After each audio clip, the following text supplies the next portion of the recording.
Welcome to R channel. ಭೀಕರ ಯುದ್ಧದ ವಾತಾವರಣದ ನಡುವೆ ಒಂದು ಆಶ್ಚರ್ಯಕರ ಘಟನೆ ನಡೆದಿದೆ ಎಂಬ ವರದಿಗಳು ಇದೀಗ ಜಾಗತಿಕ ಮಟ್ಟದಲ್ಲಿ ಚರ್ಚೆಗೆ ಗ್ರಾಸವಾಗಿವೆ. ವರದಿಗಳ ಪ್ರಕಾರ ಇರಾನ್ನ ರನ್ವೇಯಿಂದ ಒಂದು ವಿಶೇಷ ಮಿಲಿಟರಿ ವಿಮಾನ ಸದ್ದಿಲ್ಲದೆ ಟೇಕ್ ಆಫ್ ಆಗಿದೆ. ಆ ವಿಮಾನದಲ್ಲಿ ಸಾಮಾನ್ಯ ವ್ಯಕ್ತಿ ಇರಲಿಲ್ಲ.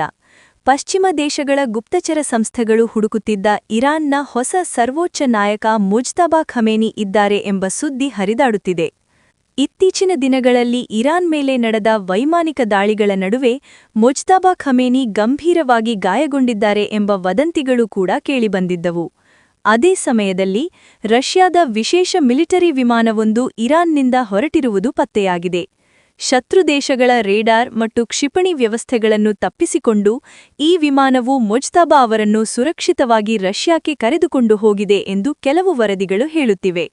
ಕುವೈಟ್ನ ಪತ್ರಿಕೆ ಅಲ್ ಜರೀದಾ ನೀಡಿರುವ ಮಾಹಿತಿಯ ಪ್ರಕಾರ ಈ ರಹಸ್ಯ ಕಾರ್ಯಾಚರಣೆಯ ಮೂಲಕ ಮುಜ್ತಬಾ ಅವರನ್ನು ಮಾಸ್ಕೋಗೆ ಕರೆದೊಯ್ಯಲಾಗಿದೆ ಎನ್ನಲಾಗಿದೆ. ವರದಿಗಳ ಪ್ರಕಾರ ದಾಳಿಯ ವೇಳೆ ಅವರ ಕಾಲುಭಾಗದಲ್ಲಿ ಗಂಭೀರ ಗಾಯಗಳಾಗಿದ್ದು ತುರ್ತು ಶಸ್ತ್ರಚಿಕಿತ್ಸೆ ಅಗತ್ಯವಿತ್ತು. ಇರಾನ್ನಲ್ಲಿ ಚಿಕಿತ್ಸೆ ಪಡೆಯುವುದು ಅಪಾಯಕಾರಿ ಎಂದು ಭಾವಿಸಿದ ಕಾರಣಕ್ಕೆ ರಷ್ಯಾ ಅಧ್ಯಕ್ಷ ವ್ಲಾದಿಮಿರ್ ಪುಟಿನ್ ಅವರು ಮಾಸ್ಕೋದಲ್ಲಿ ಅತ್ಯಾಧುನಿಕ ವೈದ್ಯಕೀಯ ಚಿಕಿತ್ಸೆ ನೀಡಲು ಮುಂದಾಗಿದ್ದಾರೆ ಎಂಬ ಮಾಹಿತಿ ಕೂಡ ಹೊರಬಂದಿದೆ. ಪ್ರಸ್ತುತ ಮುಜ್ತಬಾ ಖಮೇನಿ ಮಾಸ್ಕೋದ ಒಂದು ರಹಸ್ಯ ಸ್ಥಳದಲ್ಲಿ ಚಿಕಿತ್ಸೆ ಪಡೆಯುತ್ತಿದ್ದಾರೆ ಎಂಬ ವರದಿಗಳು ಕೇಳಿಬರುತ್ತಿವೆ. ಆದರೆ ಈ ವಿಷಯದ ಬಗ್ಗೆ ಇರಾನ್ ಸರ್ಕಾರದಿಂದ ಯಾವುದೇ ಅಧಿಕೃತ ಸ್ಪಷ್ಟನೆ ಬಂದಿಲ್ಲ.